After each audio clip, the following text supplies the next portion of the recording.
In this demo, we will showcase the Firewall Diagnostics feature in NSM 3.0. This functionality eliminates the need for local firewall access for day-to-day troubleshooting. This significantly reduces time spent and the necessity of on-site visits to resolve issues for customers, distributed enterprises, MSP partners. Launch SonicWall Platform by visiting platform.sonicwall.com.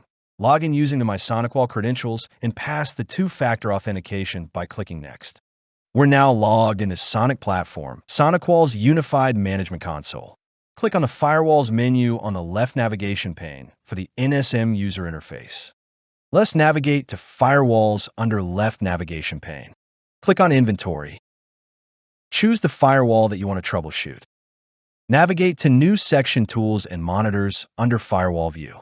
This includes Packet Monitor, Connection Monitor, Core 0 processes, and Packet Replay, as you see on the screen. Let us explore the Packet Monitor tool first. This will load the Packet Monitor for you. We now will be able to start and stop the captures and get the details of captured packets. Let us expand one of the packet details. This is an example for troubleshooting using Packet Monitor tool to identify the cause of drop on the firewall. Similarly, other tools like the Connector Monitor are also made available in NSM. With this capability, administrators can perform diagnostics, identify, and resolve issues much more quickly, all within the NSM interface.